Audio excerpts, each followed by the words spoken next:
It was whilst walking from the Ravenhill Road to the city centre that Annie Irwin and Oscar Wooley decided to start a business. The original idea was a single tea house in Belfast. They now supply over 2,500 outlets across 22 countries.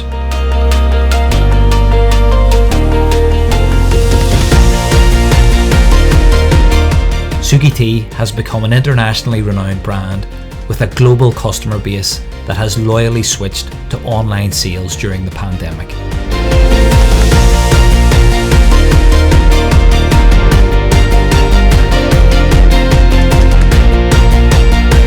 This is the story of Annie, Oscar and Suki.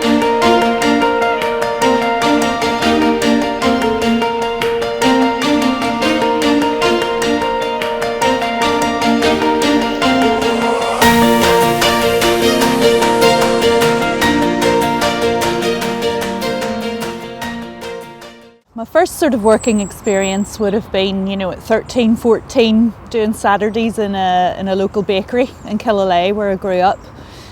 So I always kind of earned my own money, if you know what I mean. Going through university, I studied social anthropology and women's studies. So when I left there, I was, as my mum had said, looking in the Belfast Telegraph at the time, where are the jobs for the anthropologists? And there weren't any, but I think the whole sort of grounding at university set me in good stead for the career path that I then chose, which was teaching English as a foreign language. So I took off on my travels, went around the world, went to Thailand, China, and taught English as a foreign language there to adults. So yeah, my early life before Suki Tea was like very varied. I had around 32 jobs that I'd kind of, I'd picked up on. A real interest in food and drink, so I worked in cafes and restaurants, but I was also trained as an illustrator, graphic designer. But like from the age of 12, I don't know if it's legal to work at 12 these days, I'm not sure, but from the age of 12 I was peeling carrots all the way up to like working in rose fields in the village that I grew up in or on farms. But I always worked. The family had a strong work ethic, so it was just always, I was always employed just to get pocket money or to get to buy whatever I needed. That was always there. As I got older, I tended to kind of lean to more towards the design and food industry because that's what I enjoyed. Yeah. So anything from interior design, so I fitted out cafes and hair salons, and I did a bit of work in interiors. I suppose that dream was to be a painter or something like that, something quite romantic. I suppose it was just leaning towards something creative that I could turn. If I could create something out of nothing, that's what I've always been interested in. And I'd had a couple of false starts. So I'd started a design company, and I'd done a few jobs, but it wasn't regular. Nothing regular was coming in. And as a kind of experiment and a bit of fun, I'd started an art class as well. So I was teaching painting. And a good friend of mine, Annie, was also at the class. And she'd also done the Go For It course independently. And we got chatting about the idea of starting a business and the mechanism and the process of what it was. And this course had given us some very basic but fundamental knowledge, tools of, well, you need a business plan, you need some finance, and you need a good idea. The day that we knew it was going to happen was the walk through Ormer Park. So we were walking to town, both lived around the Ravenhill Road area, walking through the Ormer Park, and the topic of starting a business came up again. And we were teasing out ideas that we'd had over the last few years. It was a beautiful sunny day, and we were just discussing our travels as well, because we'd both independently travelled throughout and worked throughout Asia.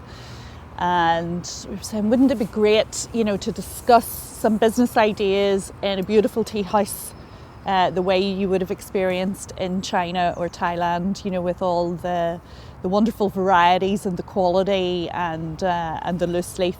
And we just sort of looked at each other and the idea clicked, and we went, where can we go to experience this in Belfast or Northern Ireland? And we thought that was the seed of the beginnings of Suki Tea House. By the time we'd walked to the back of the City Hall in Belfast, we shook hands and said, let's start a tea business. Now, at that point, it was going to be a cafe. It was going to be, we had the aspirations to be a tea chain or something like that. But that was September the 4th, 2004. We decided to start a tea business after one conversation walking through the park.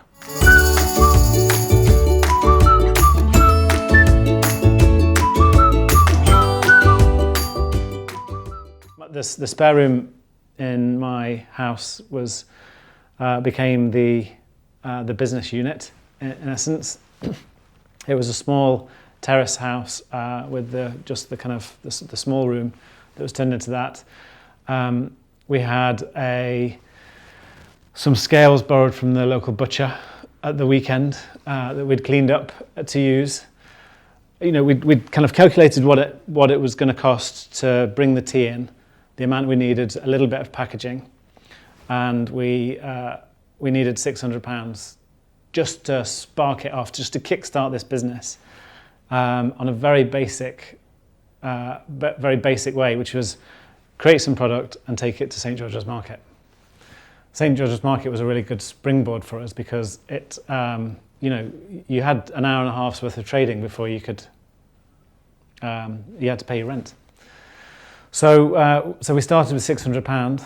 My £300 I borrowed off Annie, which she later got back about 6 months later, and that was it. That's all it took to get us off the ground. A good idea, a spare room, a little bit of funding, and then the brand. Creating the brand was a really enjoyable part. And incidentally, Suki means love in Japanese. That's a really cool story, but the inspiration was Polly put the kettle on, Suki take it off again. Annie and I were both working full time, and I'd managed to convince my workplace to let me have a Friday off because St George's was needed attention. And we also, that as this weekend project, I suppose, was ramping up and getting a bit of traction, we realised, we'd set up the business, we'd registered the name, so we were committed, but we still didn't know where it was going to go. We had no idea. So as it started, the needs of the business started to grow a little bit more, I'd taken a Friday off, and about 6 months in, I could then leave. There was enough money for me to pay my rent, and this was just weekend work. So the first big event that we did was in Belfast City Hall. It was the Continental Market, and it was the summer event. And then 6 months later, Annie walked away from her contract had ended with the university that she was working with. She was working on a project. She walked down from leaving her job and walked down and started her first shift on the Christmas market in Belfast. So we were 6 months apart, but what we were really waiting for was that tipping point of, and a lot of bravery. You still had to kind of just step into that, we're going to do this moment, and it was exhilarating and thrilling, and we were nervous about it as well. We didn't quite know what we were doing, but we were doing it. So Annie came to work on the Christmas market, and that was us. We never looked back.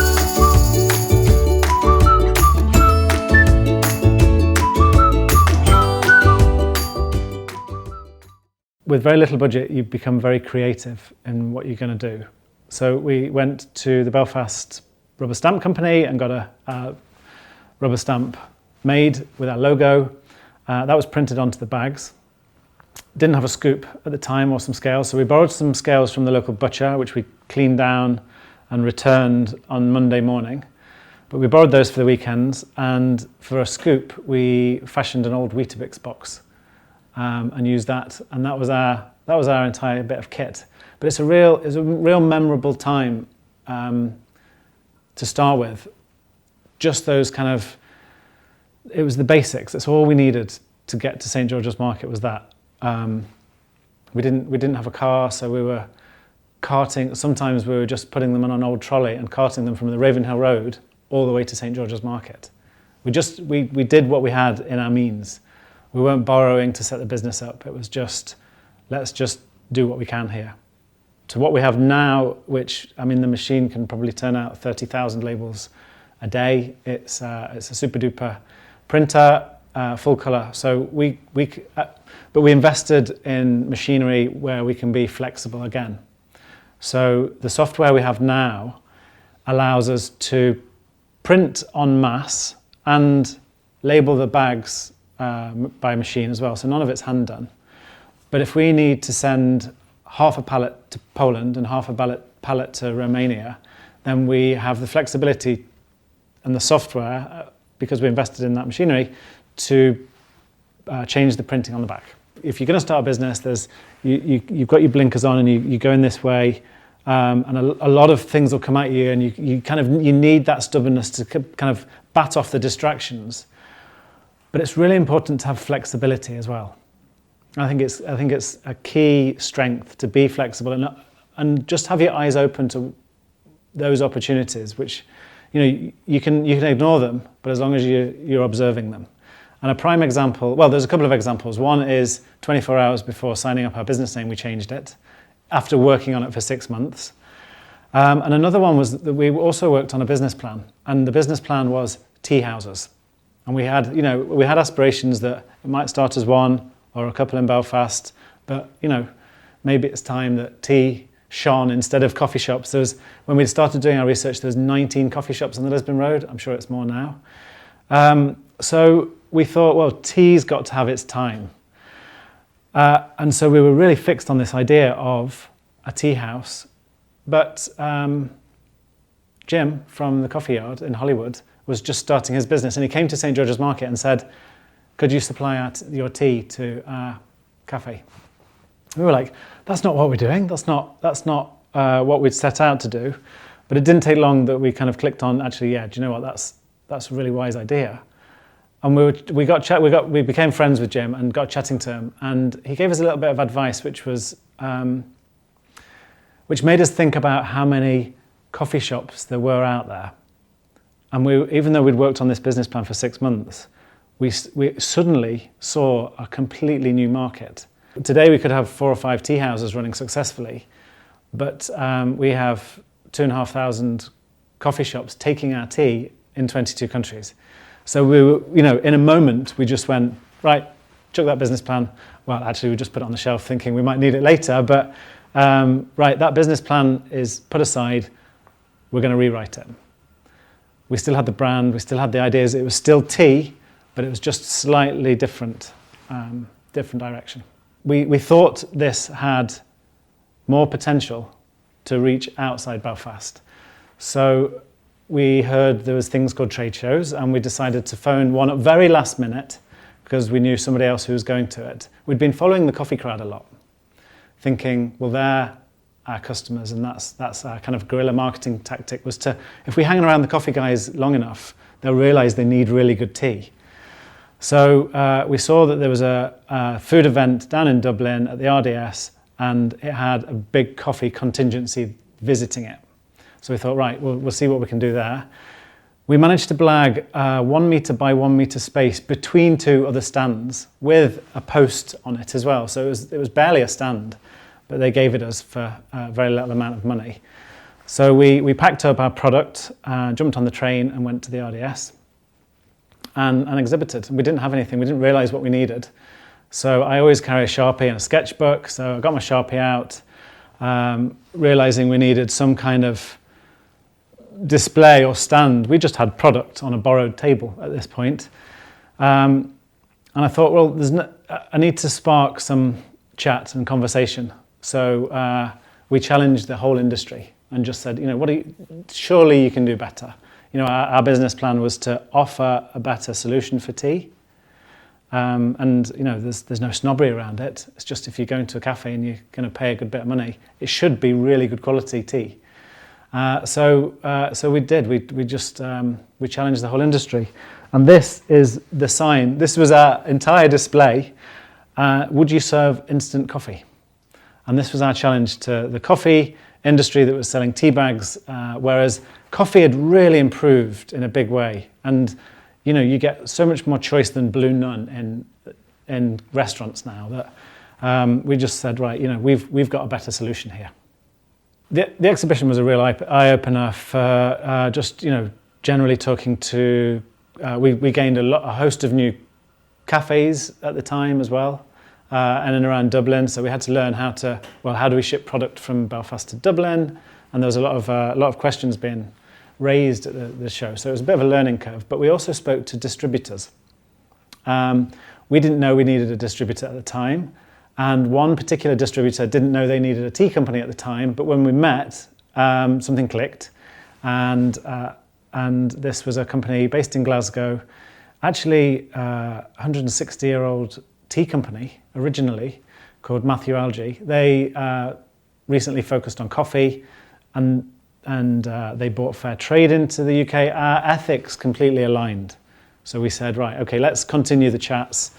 And a year later, that led to a distribution deal for the whole, and they had 2,500 cafes on their books. So that changed things dramatically. That one decision to go to a trade show, which sparked something else, and so that changed our path again completely.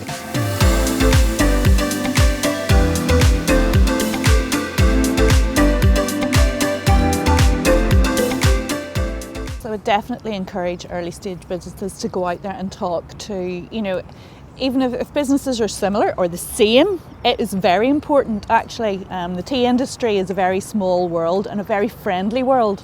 So we're very lucky to have got into this industry. When we go to a trade fair, and our first trade fairs, 15 years ago, there was maybe 2 other tea companies there. In more recent times, you could be looking at 20 plus tea companies within the same environment.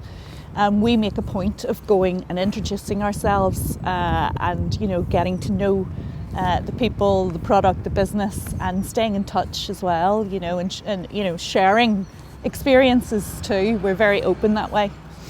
So Tanzania was our first tea sourcing visit in the highlands of Luponde region. And it was just wonderful to gain that first-hand knowledge. We'd invested a lot in the certifications, so we held ourselves up to the high standards of a fair trade certification, Rainforest Alliance certification, because we didn't have the ability at the very beginning to go out and learn all about that at the start, to make sure that our sourcing, was spot on and very important to us. So.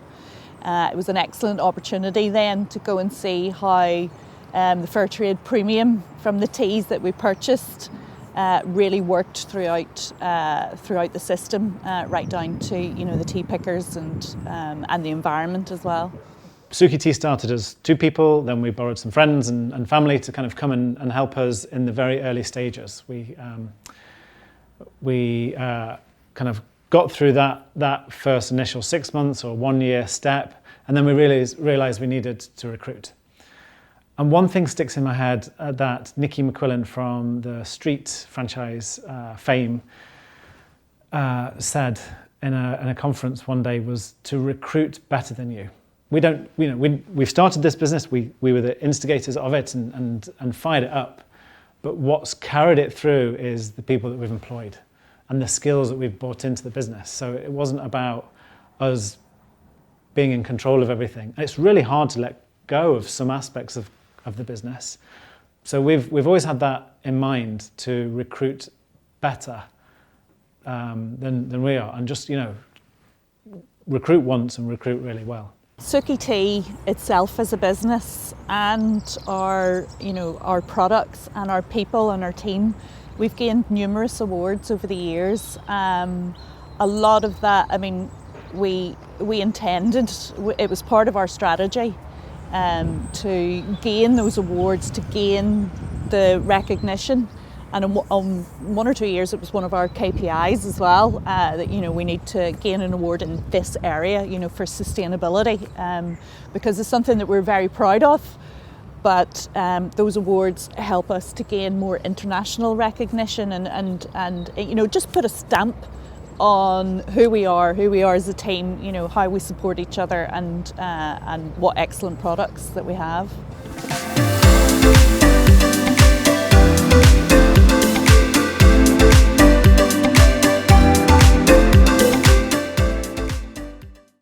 Belfast has a real, quite significant and influential history on tea, and tea, the change of tea as well. So our signature drink is called Belfast Brew. And if you know where, just on the river, there's the old Sirocco Works. Now that is, it used to be the Samuel Davidson Company. And Samuel Davidson Company invented the air conditioning machine, but also revolutionized the tea industry by inventing a drying machine. So this turned tea into more mass production, and it brought the price down. So it was a big machine. I've seen these machines in operation. They're still going, a testament to the engineering of Belfast. And the first trip I took was maybe 2008, and I went to Tanzania, and I saw this brass plaque on the side of the machine, and my jaw dropped, and I looked over to Anna and I said, "You never guess what." And this brass plaque said "Made in Belfast" on the side of it. And it was only 6 months later I went to Assam in India, and exactly the same machine, where we get the counterpart tea blend for Belfast Brew, both made on machines made in the 50s in Belfast. It was amazing. We've been very fortunate in the past to work with some amazing companies and partner with some amazing businesses as well. So the likes of Jamie Oliver and Rick Stein. Locally, we've got Dean's and The Merchant that we've worked with in the past. So Suki Tea had to adapt. You know, we had to focus all our energy online to succeed. We'd just forked out for a lot of sparkling tea, ready to drink sparkling tea in a can for the cafe industry for last summer. We had to look for an alternative route to sell that. It was supposed to be in 2,000 cafes. We had to turn that online as well. So we had to completely adapt. We've got product write-off, all of these, and we had maybe tens of thousands of pounds of product on its way from Europe, and all of these issues had to be dealt with. But we just said, right, you know, what is it that we can do, and can we do it safely? So we adapted the warehouse, we made it safe for the staff to come in, and we focused all of our attention online. And we've managed to maintain our business online alone, even though 60% of our business was cafe trade and it completely dropped off a cliff at the time. Our books look level because we've maintained that business and just focused a lot on that. And I think anybody wanting tea has bought online. Instead of going to a cafe, they've just bought online as well. So we seem to have a lot of new customers that way. So the short, medium and long-term future for Suki Tea, well, we're 16 years in the making. So we want to see where we're going to be 100 years down the line. You know, that's the sort of strength that we feel that we have. We have a great core team, and everybody works really well together, supports each other. We're very focused at the moment on developing online sales, as has been the transition through the pandemic. But we're also working very hard behind the scenes for when the food service and the cafe industry that we've built our business up on reopens, so that we can tailor our offering to their requirements, should it be takeaway, sit-in, restricted seating, whatever it is. We have options available to support their reopening. When you enter into business, you would need to keep your eyes open that it is not going to be easy. There will be hard days, there will be successful days, there will be days that you want to maybe shut up shop and walk away. But at that point, you know, it's all about the learning and the support that you can get from your own network. So it's about building up that network. And having that sort of resilience and strength to go on, to bring it to the success that you want, or the level that you want. Starting a business is about nurturing something from nothing and you're going to need to put a lot of time in at the beginning. So you're going to have to sacrifice that. Now you do get it back down the line, but be aware that it can get all-consuming. Try and keep that life balance if you can. Focus on those things that distract you. Of course, there's lots of reward for starting a business, but there are some challenges along the way and some things to look out for. So please just get another opinion. No, in confidence, get another opinion on your business plan. Just make sure it's sound before you start investing time and investment. And there's lots of people out there. Anybody who started a business would be more than willing to sign a non-disclosure form and look at that for you. But have a sense check before you leap in with any investment. So why should you take the leap into starting a business? Well, it's exciting, it's fun, it's challenging, and you get so much out of it, for yourself and, building up, the confidence in your own self and your product. It's a complete learning journey, and that's what life's about. My key bit of advice was just really dig deep and find that bravery, because your future self would definitely thank you for it.